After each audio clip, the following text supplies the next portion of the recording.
The eviction notice sits on my kitchen table, while my son's car idles in the driveway of what used to be our home. Margaret had been gone 3 months when the locks changed. I stood on the porch that October morning, key turning uselessly in my own front door, watching Daniel through the window as he pretended not to see me. The house felt different even from outside, like it was holding its breath. Margaret's rose garden still bloomed behind me, but the windows stared back empty and cold. I'd lived here 37 years, raised 2 children in these rooms, buried my wife from this front door. Now I was a stranger on my own doorstep. The morning air carried the scent of Margaret's lavender bushes, the ones she'd planted when we first moved here in 1987. Back then, Daniel was barely walking, tottering around the yard, while Rebecca helped me install the wooden fence that still bordered our property. Those were golden days filled with birthday parties in the backyard, Christmas mornings around the tree we'd pick together every December, family dinners where conversation flowed as easily as Margaret's homemade wine. The house had witnessed 4 decades of our lives, from young parents to empty nesters, to the final chapter where only Margaret and I remained, growing old together in rooms that held more love than I'd thought possible. Daniel had always been Margaret's favorite, though she'd never admit it openly. He was our youngest, born when we thought we were done having children, arriving like a surprise gift when Rebecca was already 12. Margaret poured herself into him the way she never had with our daughter. Piano lessons every Tuesday, soccer practice twice a week, college tuition we couldn't really afford, but somehow managed anyway. I worked double shifts at the plant to pay for his dreams, while Margaret worried he wasn't eating enough, wasn't sleeping enough, wasn't happy enough with the opportunities we'd provided. The boy could do no wrong in her eyes, even when he dropped out of law school during his 2nd year, even when he moved back home at 28 with nothing but debt and excuses. She'd stroke his hair when he sat at the kitchen table, defeated by another failed job interview, another broken promise to himself. Margaret would make his favorite meals and tell me quietly that he just needed time to find his path, that some people took longer to discover their purpose in life. When Margaret got sick, Daniel transformed into the perfect son overnight. He drove her to appointments, sat beside her hospital bed, held her hand while I parked the car or fetched coffee from the vending machines. I was grateful then, watching him tend to her with such unexpected devotion. Rebecca tried to help when she could, but she lived 4 hours away with her own family, her own responsibilities pulling her in different directions. Daniel was there every day, and Margaret's face would light up whenever he walked into the room like sunshine breaking through storm clouds. She'd squeeze his hand and whisper things I couldn't hear from my chair by the window. Private conversations about memories they shared, about her hopes for his future, about forgiveness for all the disappointments that had come before this moment of grace.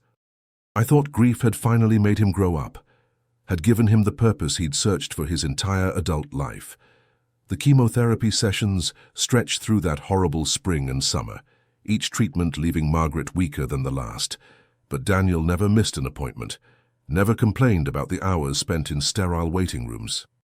He researched experimental treatments, consulted with specialists, filled our kitchen table with printouts about clinical trials and alternative therapies that might extend her life. Margaret would smile weakly and tell him she was so proud, so grateful to have a son who cared enough to fight for her when she felt too tired to fight for herself. Those moments felt like redemption for all the years of worry and disappointment he'd caused us, all the nights Margaret had stayed awake wondering where we'd gone wrong as parents.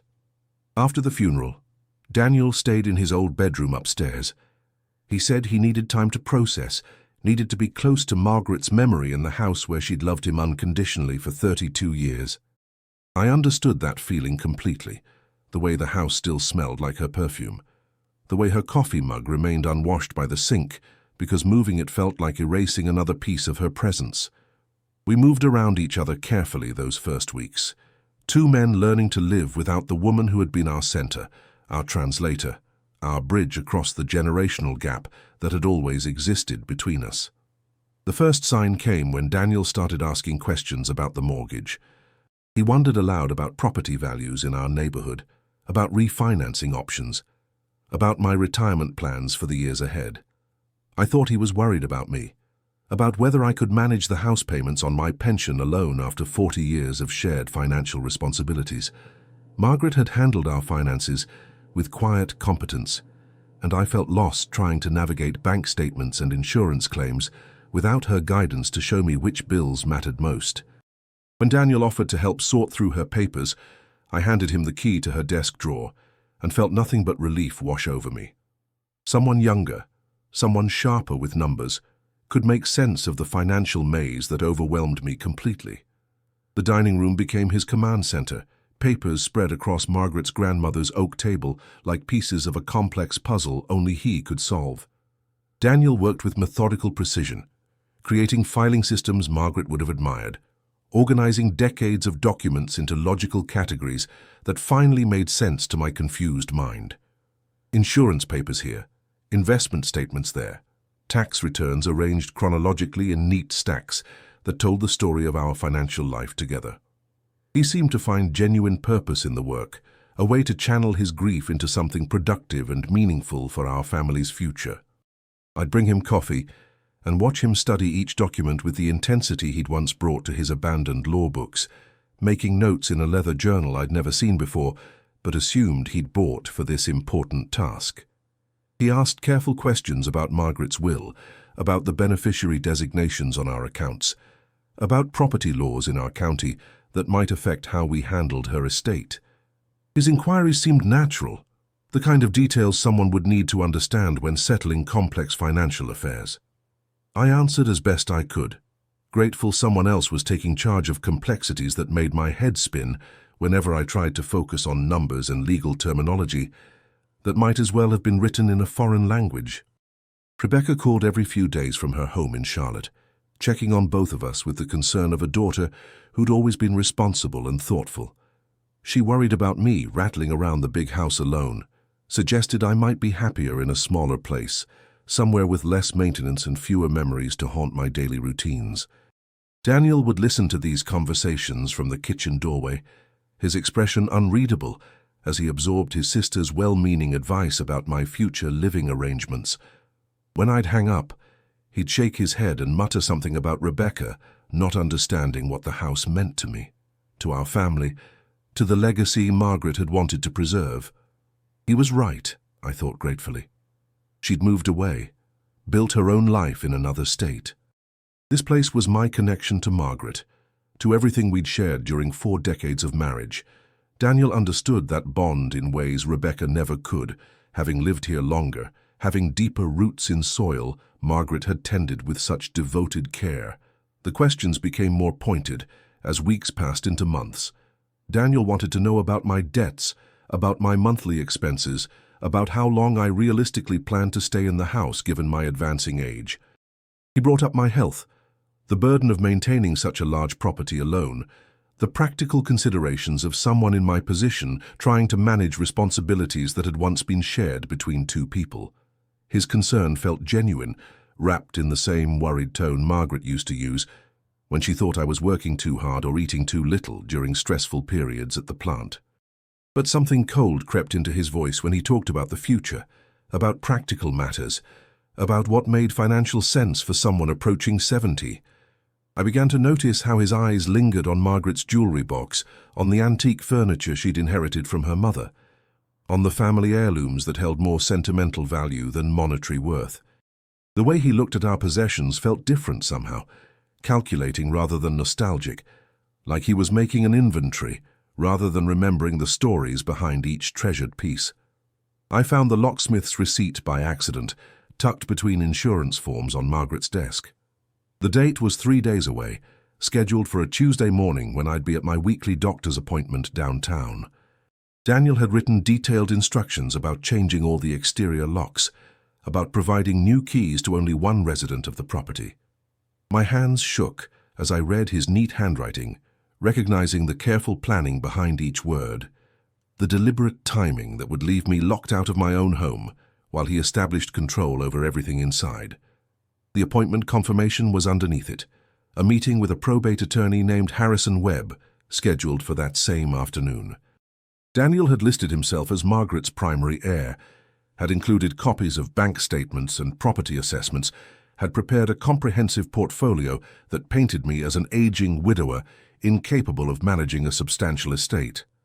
The papers spoke of cognitive decline, of financial irresponsibility, of a house too large for one elderly man to maintain safely without supervision from a younger, more competent family member. Each page built a methodical case against my competence, my judgment, my right to control assets Margaret and I had accumulated together over 4 decades of marriage and partnership. Medical records from my grief counseling sessions were included, taken out of context to suggest mental instability rather than normal bereavement. Bank statements showed missed payments during the weeks after Margaret's funeral, when I'd been too heartbroken to focus on mundane responsibilities like utility bills and credit card deadlines that had once been Margaret's domain. Margaret's will was in the folder, but it wasn't the simple document I remembered signing years ago when we were both healthy and optimistic about our future together.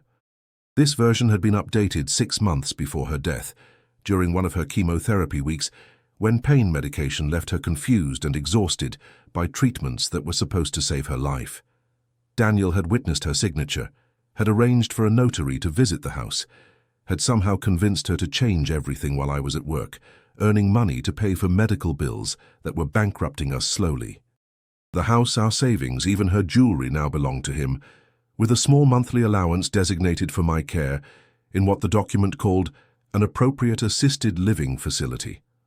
Additional papers revealed the depth of his planning, research into elder care laws, consultations with financial advisors about managing inherited property, even contact with assisted living facilities to inquire about availability and costs for incoming residents. He'd spent Margaret's final months not just caring for her, but positioning himself to inherit everything we'd built, while ensuring I'd be dependent on his charity for basic survival. I sat in Margaret's chair as the afternoon light faded, reading through paperwork that erased 40 years of my life from legal existence. Daniel had orchestrated it all while I grieved, while I trusted him to handle details I couldn't bear to face during the worst period of my life. The boy who'd never held a job longer than 6 months had somehow become a master manipulator, using his dying mother's love and trust to secure his own future at my complete expense. The locks would change tomorrow, and I would become a visitor in my own home, dependent on his goodwill for shelter. Margaret's final gift to the son she'd loved so completely would be my total destruction, engineered by the child she'd protected and defended through every failure and disappointment of his adult life. The irony was crushing, that her love had been weaponized against the husband, who'd worked himself to exhaustion, providing for their golden boy's endless needs and broken promises. I spent that night walking through the house room by room, touching surfaces that held 40 years of memories, like sacred relics. The kitchen where Margaret taught Rebecca to bake Christmas cookies, where Daniel had done homework at the table while dinner simmered on the stove and we dreamed about his bright future. The living room where we'd watched countless movies as a family, where Margaret and I had danced to old records after the children were asleep and the house belonged only to us. The master bedroom where both our children had been born during home births that terrified me, but filled Margaret with joy. Each room whispered stories of the life we'd built together, the dreams we'd shared, the struggles we'd overcome through determination and love. The basement still held Daniel's childhood bicycle, the one I'd taught him to ride in the driveway outside, while Margaret watched nervously from the kitchen window. The attic contained boxes of Rebecca's school papers, Margaret's wedding dress wrapped in tissue paper, photo albums documenting decades of family celebrations and ordinary moments that had seemed unremarkable at the time, but now felt precious beyond measure. This house wasn't just property to be bought and sold, it was the physical manifestation of our love, our partnership, our commitment to building something lasting for our children to inherit and treasure. Every nail I'd hammered, every room we'd painted together, every improvement we'd made over the years represented hopes and dreams for a future that would extend beyond our own lives. Margaret had chosen the wallpaper in the dining room, had planted every flower in the garden, had arranged furniture to catch the morning light she loved so much. Daniel's plan was thorough, I had to admit with grudging respect for his intelligence, if not his morality. He'd researched elder law, understood probate procedures, knew exactly how to present himself as a concerned son protecting family assets from an incompetent father. The legal documents were professionally prepared, the timeline carefully orchestrated to minimize my opportunities for resistance or legal challenge.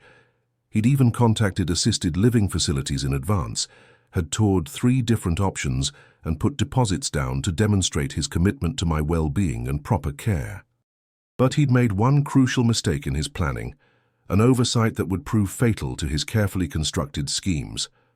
Margaret hadn't just been my wife for 40 years. She'd been my business partner in ways Daniel never understood or bothered to investigate.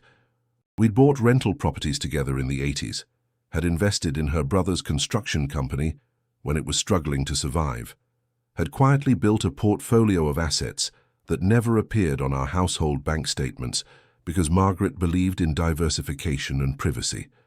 Margaret kept those records in a safety deposit box downtown, in an account Daniel didn't know existed because we'd opened it before he was born.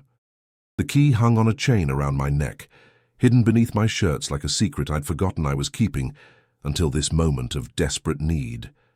The investments had grown substantially over the decades, managed by a financial advisor who'd worked with us since Rebecca was in high school and understood Margaret's philosophy about protecting our future from unforeseen circumstances like lawsuits or business failures. She'd never imagined the threat would come from our own son, but her caution would become my salvation in ways she couldn't have predicted.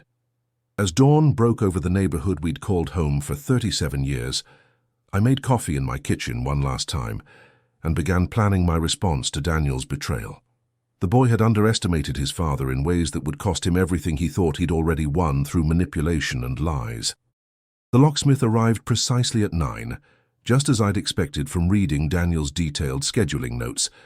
I watched from my car across the street as Daniel supervised the installation of new deadbolts, as he tested each key and paid the worker with cash from his wallet like a man completing a successful business transaction.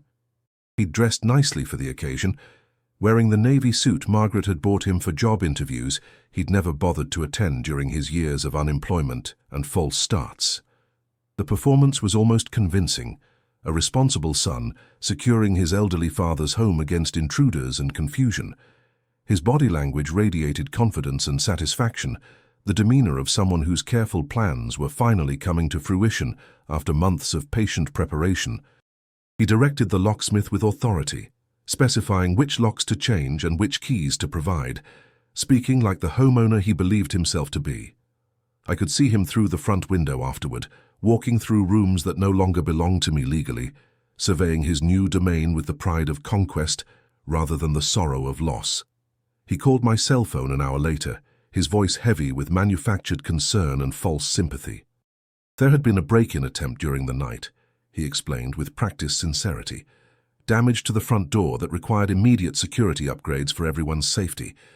He was handling everything personally, making sure the house stayed safe while I was out running errands and attending medical appointments. The new locks were temporary, just until we could discuss long-term living arrangements that would be better for everyone involved, especially considering my advancing age and declining capabilities. His tone suggested I should be grateful for his quick thinking, his protective instincts, his willingness to shoulder such burdens on my behalf during this difficult transition period.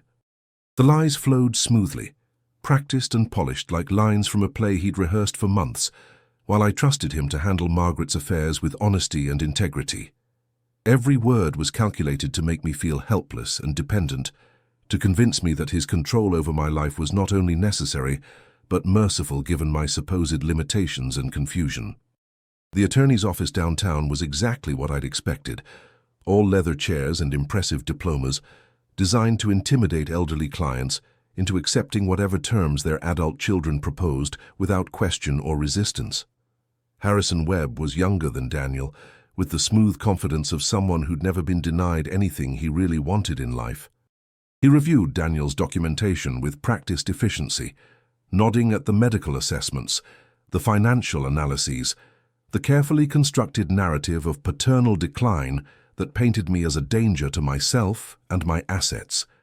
The meeting felt choreographed, another scene in Daniel's elaborate production designed to transfer my life's work into his control. Webb's questions were predictable, designed to establish my incompetence and Daniel's suitability as my guardian and estate manager.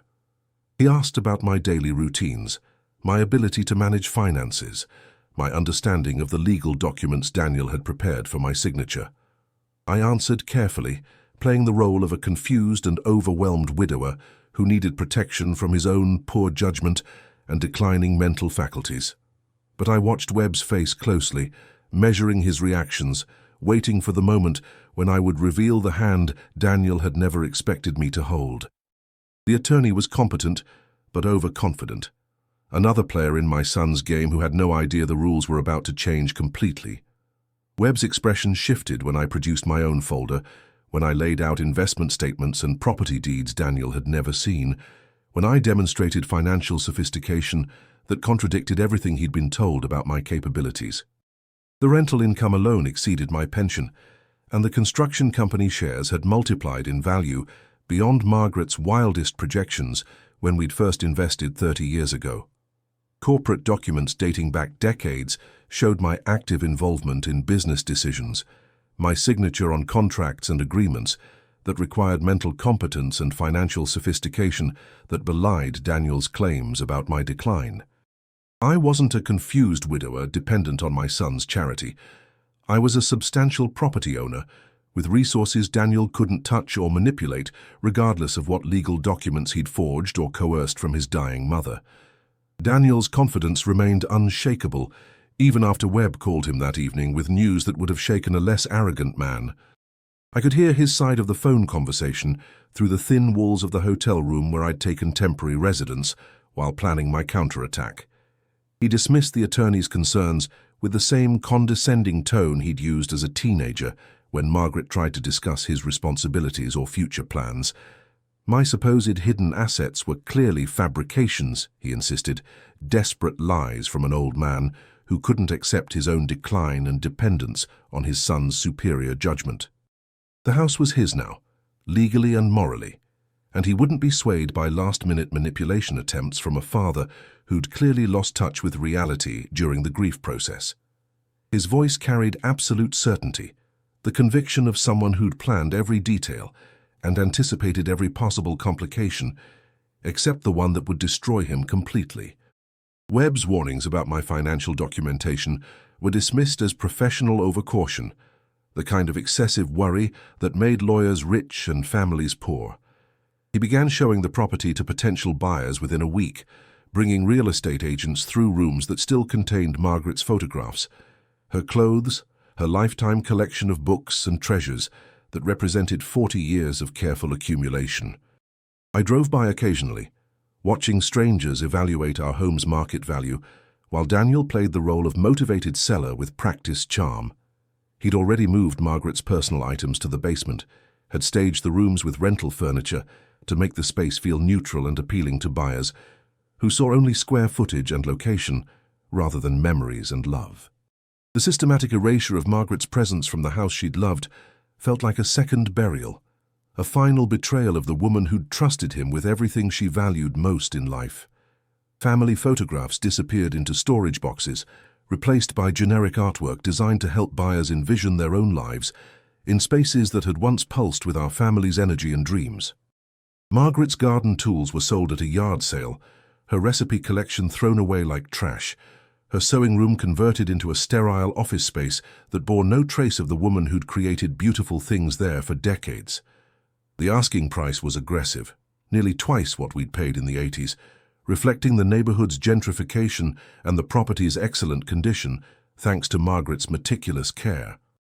Daniel had researched comparable sales, had consulted with 3 different agents, had positioned the house to attract quick offers from investors and young families looking for move-in ready homes in desirable school districts. He was planning to net enough from the sale to buy a smaller place for himself, while still maintaining control over my monthly allowance, still keeping me dependent on his goodwill for basic survival and shelter. The financial projections were spread across Margaret's dining room table, like battle plans for a war I wasn't supposed to be fighting. Detailed calculations showing how my life's work would fund his comfortable future, while leaving me with barely enough money for assisted living care. Rebecca called in tears after Daniel told her about my supposed mental decline, about the necessity of taking control of family assets before I made dangerous financial decisions that could bankrupt us all. He'd painted a picture of increasing confusion, of bills left unpaid, of strangers taking advantage of a grieving widower's vulnerability and isolation. She begged me to accept Daniel's help, to consider the assisted living facility he'd recommended, to stop fighting arrangements that were clearly in my best interests given my age and circumstances. The manipulation was masterful, turning my own daughter against me with lies wrapped in concern for my well-being and safety. Daniel had weaponized Rebecca's love for me, making her an unwitting accomplice in his schemes to destroy the life Margaret and I had built together over 4 decades of marriage and partnership, ensuring that even my surviving child would support his betrayal. The court date arrived on a Tuesday morning in late November, grey and cold enough that Margaret would have insisted I wear my heavy coat and warm gloves.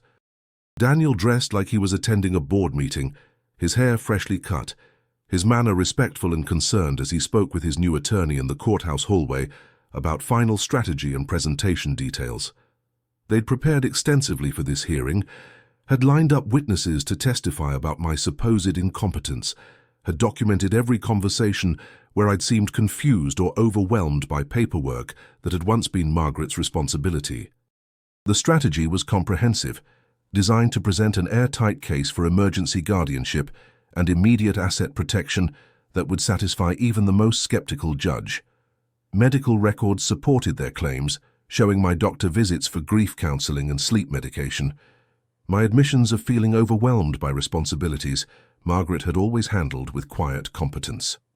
Financial documents revealed missed payments and confused attempts to manage accounts I'd never touched before losing the woman who'd been my partner in everything for 40 years. Judge Patricia Morrison was known for her no-nonsense approach to elder abuse cases, for her willingness to protect vulnerable seniors from family members who might exploit their confusion or grief for personal gain. Daniel's team had chosen well, banking on her reputation for quick decisions in favor of concerned relatives seeking guardianship over declining parents who could no longer manage their own affairs safely. The courtroom was nearly empty except for us, the attorneys and a court reporter, whose fingers moved silently across her machine, recording words that would determine the rest of my life. The setting felt formal and intimidating, exactly the kind of environment where elderly people often felt powerless and confused by legal procedures they didn't understand. Daniel's presentation was polished and persuasive, delivered with the smooth confidence of someone who'd rehearsed every word and gesture for maximum emotional impact. He spoke about finding me standing in the yard at midnight in my bathrobe, about bills piling up unopened on Margaret's desk, about my inability to manage even simple household tasks without constant guidance and supervision from someone younger and more capable. His voice cracked slightly when he described the burden of caring for both his dying mother and his increasingly dependent father, the sacrifice of his own career prospects to protect family interests during this difficult transition period. The performance was worthy of the law degree he'd never finished earning, complete with subtle gestures and emotional pauses that suggested deep concern rather than calculated greed. Daniel's attorney painted a picture of rapid decline, of a competent man reduced to helplessness by grief and age, the kind of clear-cut case that made guardianship proceedings feel like merciful interventions rather than family betrayals. But the judge's expression shifted when my attorney began presenting our evidence, the documentation Daniel had never suspected existed. Investment statements dating back 30 years, property deeds he'd never seen, business records showing active management of a substantial portfolio that required ongoing competence and sophisticated decision-making. Corporate minutes from construction company meetings showed my regular attendance and meaningful participation in business decisions that demanded mental acuity and financial understanding far beyond what Daniel's narrative suggested was possible for someone in my supposed condition. The financial documents painted a picture of careful planning and ongoing competence, of assets deliberately hidden to protect against exactly this kind of family manipulation and exploitation. Judge Morrison asked pointed questions about Daniel's knowledge of my business affairs, about his qualifications to manage complex investments, about his true motivations for seeking control over assets he'd never known existed until this moment of courtroom revelation. The tables were turning in ways that made Daniel's confident expression crack for the first time since this ordeal began. The ruling came down like a hammer on Daniel's carefully constructed plans, shattering months of preparation and scheming in the span of 10 devastating minutes. Judge Morrison found no evidence of mental incompetence, substantial proof of financial manipulation, and clear documentation of estate fraud designed to circumvent Margaret's original will through exploitation of her illness and medication-induced confusion. The updated documents Daniel had arranged during Margaret's final months were declared invalid due to undue influence and questionable circumstances surrounding their execution, when pain medication had left her legally incapable of understanding the implications of changes he'd orchestrated for his own benefit. Daniel's face went white as the judge ordered the house returned to my control immediately, along with all personal property he'd removed or disposed of since Margaret's death 3 months ago. The court also mandated a full accounting of any family assets Daniel had accessed or managed, with financial penalties for any funds that couldn't be documented or returned within 30 days. His dreams of quick wealth evaporated in the span of a brief ruling, replaced by the very real possibility of criminal charges for elder abuse and estate fraud that could result in prison time rather than profit. Additional sanctions followed the primary ruling like aftershocks from an earthquake. Daniel was ordered to pay my legal fees, to cease all contact with potential buyers who toured the house during his unauthorized sale attempts, and to submit to financial monitoring for the next 2 years to ensure compliance with asset return orders. Judge Morrison's voice carried barely contained anger as she described the emotional abuse inherent in exploiting a grieving widow's love for her son, using Margaret's final illness as an opportunity for personal enrichment rather than family support. The court scheduled follow-up hearings to ensure compliance with asset return orders, making it crystal clear that any attempts to hide or transfer funds would result in immediate contempt charges and possible criminal prosecution. Daniel's attorney, who'd seemed so confident an hour earlier, now looked like he wanted to disappear entirely from a case that had become a professional embarrassment rather than an easy victory. The smooth legal machine Daniel had constructed to steal my life crumbled under the weight of evidence he'd never imagined existed, leaving him exposed and vulnerable in ways he'd never experienced before. The locksmith who'd changed my locks was waiting at the house when we arrived from court, this time cutting off Daniel's access instead of mine in a reversal of fortune that felt like poetic justice. I watched from the front porch as my son gathered his belongings from the bedroom where Margaret had once read him bedtime stories, where she'd nursed him through childhood illnesses, where she'd worried about his future long into the night during his troubled teenage years. His hands shook as he packed clothes into the same suitcases he'd brought home from his failed attempts at independence, the boy who'd plotted to steal my home, now homeless himself. The irony wasn't lost on me that Daniel faced a future with no family, no assets, and no protection from the consequences of his betrayal. The exact situation he'd planned for me through months of careful manipulation and lies. Rebecca drove down from Charlotte that weekend, horrified by what Daniel had attempted, ashamed that she'd been manipulated into supporting his schemes through her genuine concern for my well-being. We sat in Margaret's kitchen, drinking coffee and sorting through the wreckage of our family relationships, trying to understand how grief and greed had transformed our youngest child into someone we barely recognized. The boy Margaret had loved so completely had betrayed everything she'd valued most: honesty, loyalty, and the bonds that held families together through difficult times and generational challenges. Rebecca wept for the brother she'd lost, for the mother who'd never know what her beloved son had become, for the family that would never heal from wounds this deep and deliberate. The damage extended beyond financial betrayal into emotional territory that might never recover, relationships severed by greed that no amount of time or forgiveness could fully repair. I live alone in the house now, but it no longer feels empty the way it did those first months after Margaret died and left me adrift in rooms that echoed with 40 years of shared memories. The silence has changed from lonely to peaceful, and I've returned her photographs to their places on the mantel and side tables where they can watch over daily routines that have found their rhythm again. Her rose garden bloomed magnificently this spring, as if celebrating the return of peace to the home she'd loved so dearly and protected through careful planning I'd never fully appreciated until Daniel's betrayal forced me to understand the depth of her foresight. The house feels like itself again, filled with the warmth and security Margaret had always provided, no longer threatened by schemes designed to destroy everything we'd built together over 4 decades of marriage and partnership. I've restored her belongings to their proper places, returned furniture to arrangements she'd preferred, replanted flowers according to garden plans she'd sketched in notebooks I found after the court proceedings ended. Every room holds her presence again, instead of the sterile emptiness Daniel had created, to help potential buyers envision their own lives in spaces that belonged fundamentally to our shared history. Daniel disappeared after the court ruling, leaving no forwarding address and no contact information that might allow for future reconciliation or explanation. Rebecca heard through mutual friends that he'd moved to another state, that he'd finally found steady work with a company that didn't require explanations about his family situation or his recent legal troubles. I hope he's learned something from the destruction he caused.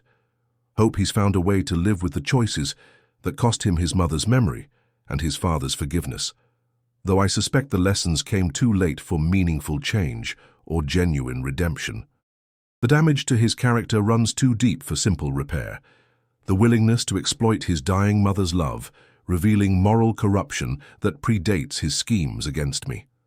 Margaret's faith in him had been misplaced, her protection and support enabling weaknesses that eventually consumed whatever goodness might have existed in the boy she'd raised with such devotion. The son she'd loved unconditionally had proven unworthy of that love, a failure that would have broken her heart if she'd lived to see his true nature revealed through his actions after her death. The rental properties Margaret and I built together provide more than enough income for my needs, along with substantial funds to help Rebecca's children with college expenses Margaret would have wanted to support wholeheartedly. I've established a trust to ensure our grandchildren will benefit from 40 years of careful planning and hard work, protected by legal structures Daniel can never manipulate or circumvent, regardless of any future schemes he might devise. Margaret's true will, the one she wrote when her mind was clear and her heart was full of love for both our children, has been restored to its proper place in our estate planning where it belongs. Rebecca will inherit the house when I'm gone, along with the responsibility of maintaining the gardens Margaret tended with such devoted care and the memories these rooms contain. The financial advisor who'd helped us build our hidden portfolio visited last month to review investment performance and discuss long-term planning for assets Daniel had never suspected existed. He'd known Margaret for decades, had watched our children grow up, had understood her desire to protect our future from unforeseen threats that might emerge from any direction, including from within our own family circle. He admitted being impressed by the foresight that had saved me from Daniel's schemes, by the quiet planning that had created resources my son never suspected existed, despite his careful research into our visible assets.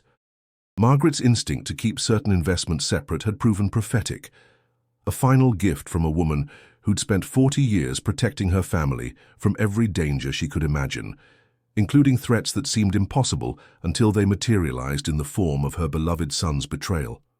On quiet evenings, I sit in Margaret's chair by the window and watch the neighborhood settle into darkness, feeling her presence in the peace that has returned to our home.